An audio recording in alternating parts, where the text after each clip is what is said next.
Welcome to Longfellow House, Washington's headquarters National Historic Site.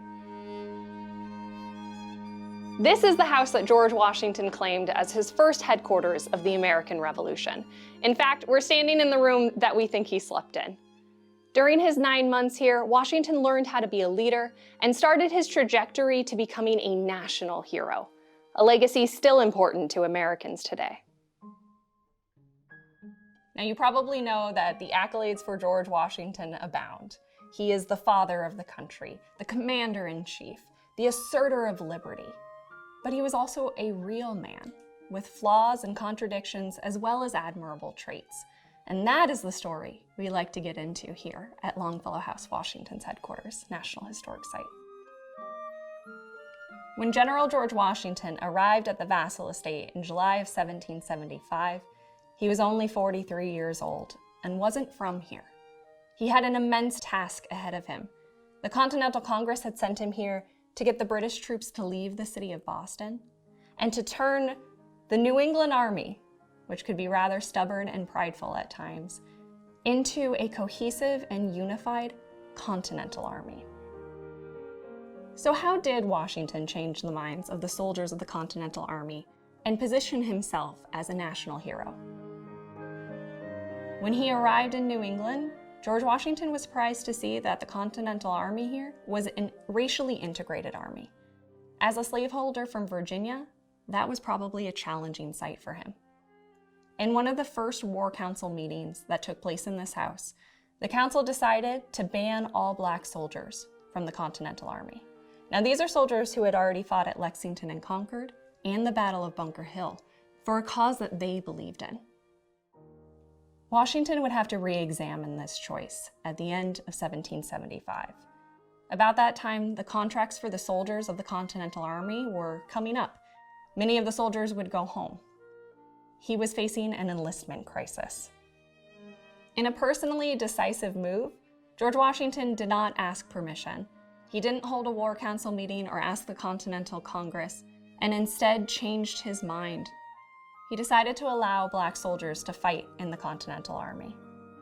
Now, historians like to debate about whether that was a change in George Washington's character, or whether it was done just out of military necessity. What we do know, though, is the decision he made here at headquarters had lasting effects. The Continental Army was the most integrated fighting force in this country all the way until the Vietnam War.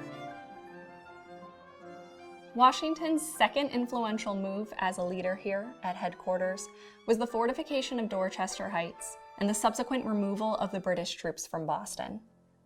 In March of 1776, the War Council moved to fortify a peninsula south of the city of Boston that commanded the Boston Harbor.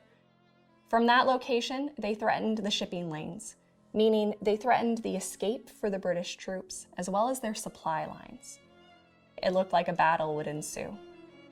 The British got in their ships to come over to the peninsula, and before they could land, a storm came into the harbor and blew them back. And so there wasn't a battle.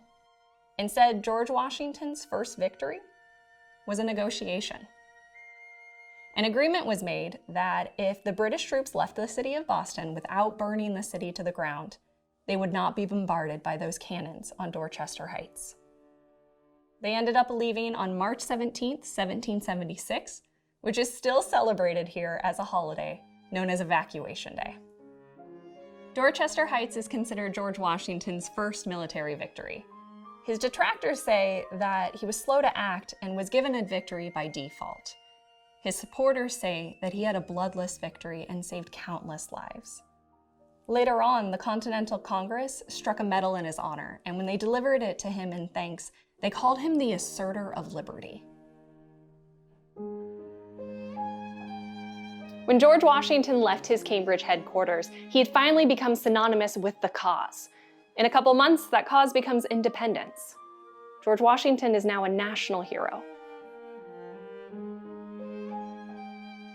George Washington was not a man without his flaws, though.